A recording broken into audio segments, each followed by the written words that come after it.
Jadi saya kan anak tunggal yang memang kalau kita melihat dari keberagaman gender, saya termasuk minoritas. Saya seorang perempuan yang maskulin yang tidak semua orang bisa menerima.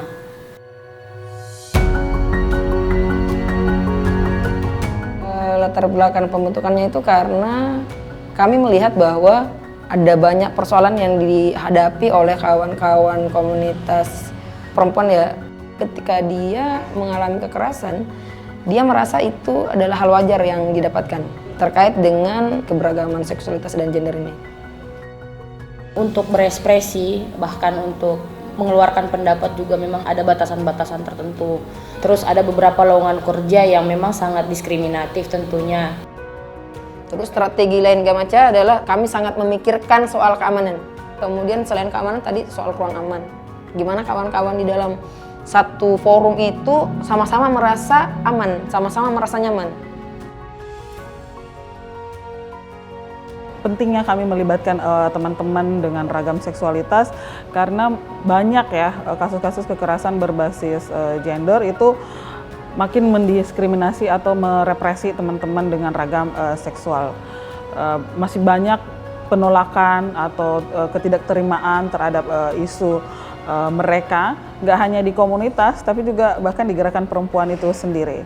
Kami meyakini bahwa kalau FAM Indonesia menguatkan Gamacha itu juga kan akan menguatkan secara person to person gitu. Karena kami menyadari ternyata bicara soal dukungan terhadap perempuan tuh ternyata banyak layernya sekali gitu. Bahwa kelompok ini rentan gitu hingga FAM merasa tidak hanya harus menguatkan perempuan tapi melihat kelompok-kelompok marginal yang lain, salah satunya adalah Gamacha gitu. Kami ajak pada diskusi atau pada training yang dilakukan oleh Gamacha. Kemarin tujuannya adalah supaya kawan-kawan ini dapat menerima dirinya terkait dengan identitas gendernya, orientasi seksualnya, atau dari perempuan ke maskulin gitu. Itu dapat diterima dirinya. Kemudian juga menyadari bahwa dia punya hak yang sama dengan masyarakat lain. Kalau perubahan secara individu itu, saya itu orangnya introvert. Susah sekali untuk bersosialisasi ya sama teman-teman. Setelah berproses, saya sekarang lebih punya empati. Nah, akhirnya saya berani mengambil keputusan untuk diri sendiri. Nah, jadi FAM itu biasanya memang mengajak Gamacha juga untuk berkegiatan yang berkaitan dengan program Wilit. Pernah kami lakukan itu adalah diskusi terkait dengan kenali kekerasan seksual di sekitarmu, terus sejarah gerakan perempuan, terus diskusi hak warga negara. Terus yang terakhir kami itu yang FPAR.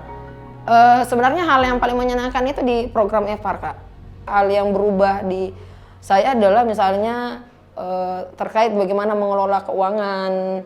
Itu kemudian yang menjadikan kami akhirnya kayak misalnya berani gitu mengajukan ke pendanaan tahun ini, makanya nanti tahun ini mungkin bulan depan kami udah akan membuat SOP keuangan. Ya tentunya banyak perubahan juga sih.